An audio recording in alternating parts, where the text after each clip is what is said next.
Bonjour à tous et à toutes. Je vous salue tous dans le nom précieux de notre Seigneur Jésus-Christ. Je suis la sœur Lucie. Aujourd'hui, je rentre chez vous avec une autre vidéo, toujours sur la chaîne La Parole Vivante. Et avant de commencer, je prends un peu de temps pour vous remercier beaucoup. Merci à chaque personne qui a été abonnée avec ma chaîne. Merci à vous qui a laissé un commentaire pour m'encourager. Merci à vous aussi qui me regardent. Que Dieu vous bénisse plus davantage. Merci encore. Et avec vous, grâce à Dieu, je peux avancer vers l'avant. Et comme je vous ai promis que notre sujet, c'est l'amour de Dieu. Et je vais faire l'introduction l'amour de Dieu sur l'amour agapé. Et comme je vous ai dit dans la vidéo que j'étais projetée avant, que l'amour, je trouve des sous-points, qui c'est l'amour fraternel, amour du prochain, amour éros, amour sur la loi et les prophètes, l'amour pour le service de Dieu. Et je vais venir petit à petit. Comme je ne peux pas faire une longue vidéo, je sais que vous n'avez pas de temps de regarder une longue vidéo. Et je vais donner point par point, en attendant que Dieu nous a fait grâce d'obtenir là où on veut aller. Et pour aujourd'hui, on va venir avec amour agapé. Mais avant de commencer avec ce mot, je vais vous lire un passage qui se trouve dans le livre de 1 Jean, chapitre 4, le verset 7 à 9. Mais je vais lire ces 3 versets, mais on va accentuer plus sur le verset 7. Je vais lire pour vous. Il a dit, « Bien-aimés, aimons-nous les uns les autres, car l'amour est de Dieu. Et quiconque aime est né de Dieu et connaître Dieu. Celui qui n'aime pas n'a pas connu Dieu, car Dieu est amour.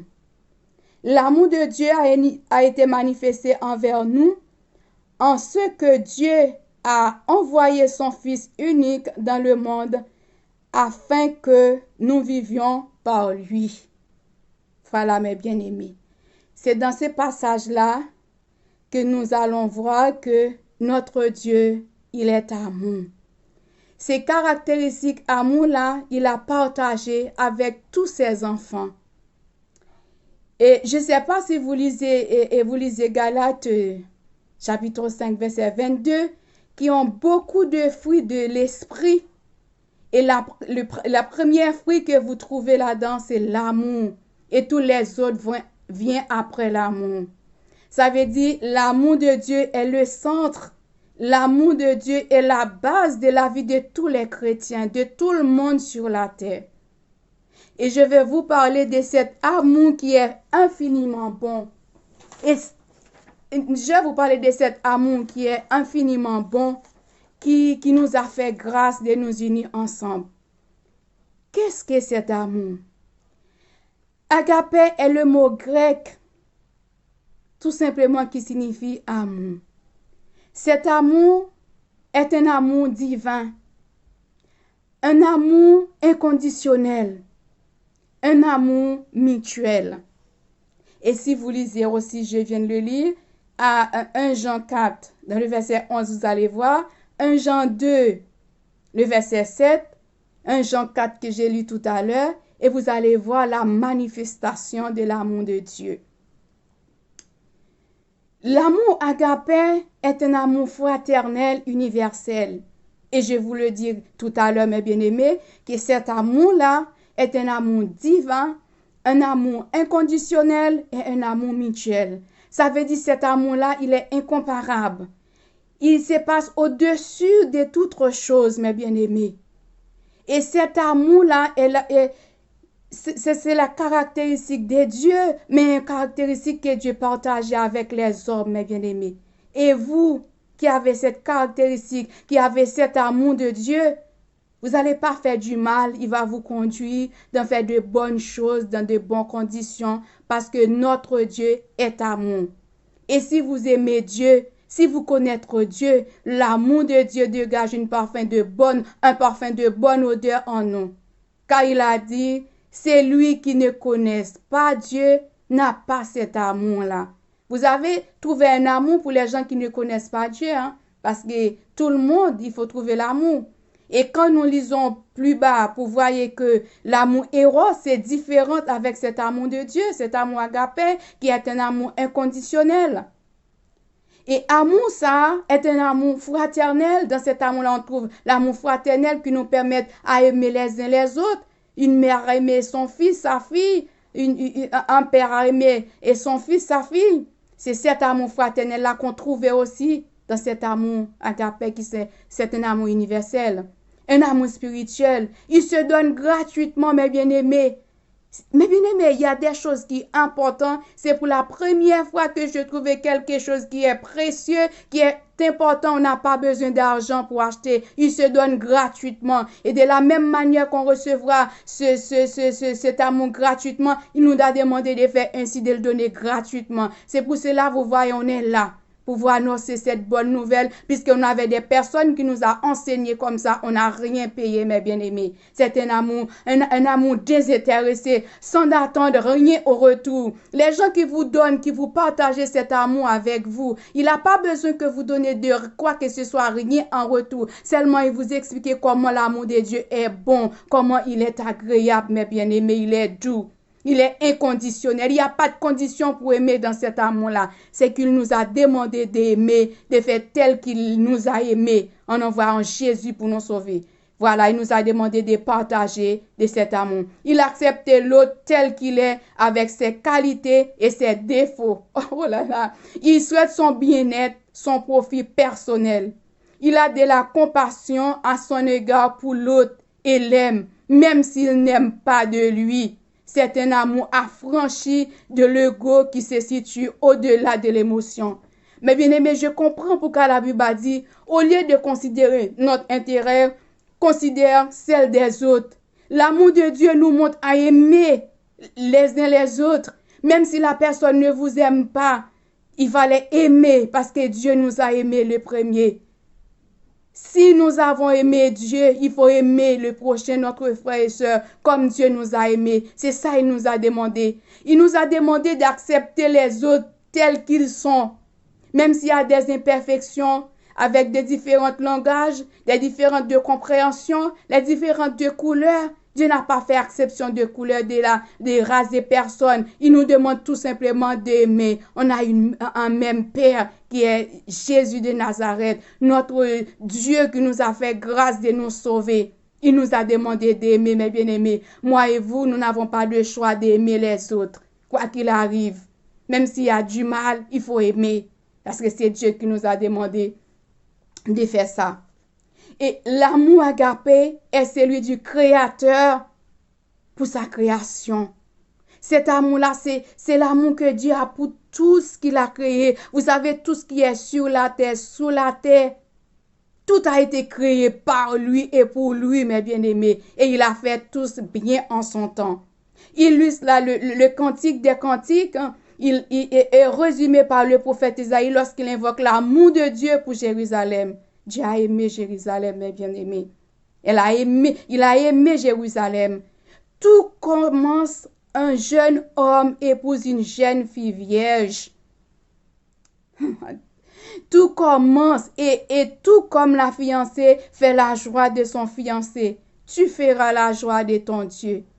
Toi qui as un mari que tu aimes beaucoup, toi qui as une femme que tu aimes beaucoup, toi qui as un enfant que tu l'aimes beaucoup, Dieu nous a demandé d'aimer Dieu de la même façon que notre cœur a aimé notre fiancé. Il faut aimer Dieu, aimer vos frères, aimer de tout ton cœur, de toute ta force, de toute ton âme et de toute ta pensée, mes bien-aimés. C'est là nous allons vraiment recevoir la grâce que Dieu a réservée pour nous. Chaque personne que Dieu a créée, il a une grâce exceptionnelle. Il y a un destinée que Dieu a préparé pour vous. Si nous ne restons pas dans l'amour de Dieu, nous allons échapper cette destinée et qui va pas une bonne chose pour notre vie spirituelle envers notre Créateur, mes bien-aimés. Et si vous lisez Ésaïe 62, le verset 5, il a parlé C'est tel qu'un jeune homme a aimé une vierge fille. Je vous dis ça pas comme des paroles en l'air, ça se trouve dans la Bible. C'est comme ça que Dieu nous a demandé d'aimer aussi, mes bien-aimés. L'amour agapé est celui de Jésus pour l'humanité entièrement, pour laquelle il a donné sa vie. C'est cet amour qu'il nous a proposé de l'aimer. De même en est-il envers notre prochain.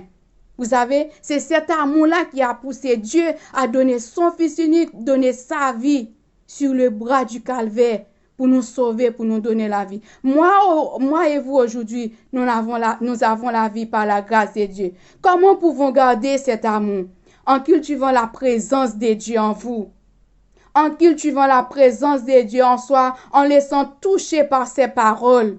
En tenant dans le pouvoir les vérités profondes et découvrir les secrets et le sens de la vie. En priant, en contestant que des réponses nous sont données, en étant touchés par la beauté d'un enfant ou en contemplant la splendeur d'un paysage, œuvre de sa création. Mes bien-aimés, vous savez, pour avoir cet amour-là, il faut cultiver la présence de Dieu. Comment cultiver la présence de Dieu? En chantant des cantiques de louange d'adoration, en lisant sa parole pour chercher à comprendre les caractéristiques, les principes, les ordonnances de Dieu et vous allez revivre. Mais de la même manière qu'une femme enfantait un enfant, auparavant il avait des douleurs, mais quand un enfant est né, il a tenu l'enfant dans ses bras et vous voyez comment c'est beau, c'est agréable. Il a oublié toutes les douleurs, toutes les souffrances. Eh bien, Dieu, c'est comme ça. Quand on est à fond dans la présence de Dieu, vous savez, il a été percé, brisé, maltraité pour nos péchés. Lorsqu'il nous voit comment nous devrions pour servir Dieu, comment nous devrions pour faire les choses, lui aussi, il est content. Il est content de voir comment ses enfants évoluent dans sa présence, mes bien-aimés. Et voilà, en persévérant la présence de Dieu, comme je vous le dis, et laisser résonner sa présence en soi, tout cela procède d'une expérience professionnelle et rejoint l'apôtre Paul qui disait cette parole dans Galates 2, verset 20. L'apôtre Paul a dit, « Je t'ai crucifié avec Christ. Si je vis, ce n'est plus moi qui vis, mais c'est Christ qui vit en moi, mes bien-aimés. » Moi et vous, après tout ce qui s'est passé sur la terre, les maladies, les pandémies, les calamités, la souffrance, nous sommes encore vivants. C'est la grâce de Dieu qui nous a fait encore là. Il nous a donné la souffle de vie. Combien qui souffrent en ces moments? Combien qui est en train de pleurer? Combien qui est en train de souffrir? Il a perdu sa mère, il a perdu son père, il y avait des souffrances, des calamités, il sait quoi pas faire.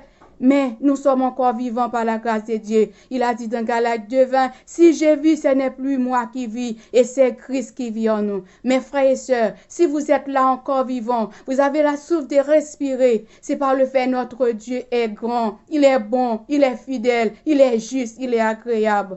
En tout le temps, nous allons louer, adorer Dieu pour ce qu'il est dans notre vie, pour la personne que nous sommes.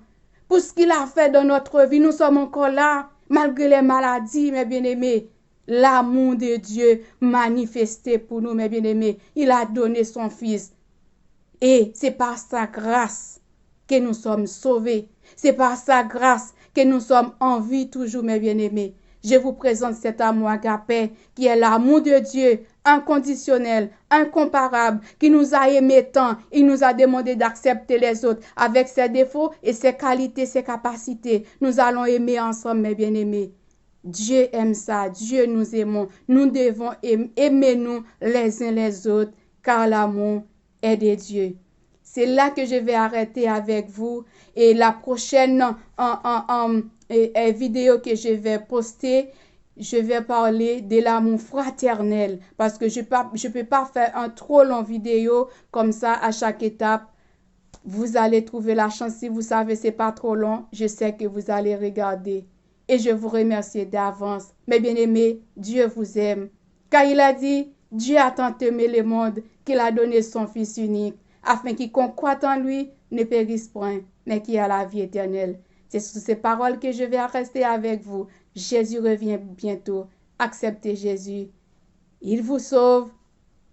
Il nous donnera la vie éternelle. Que Dieu vous bénisse. C'était votre amie Lucie.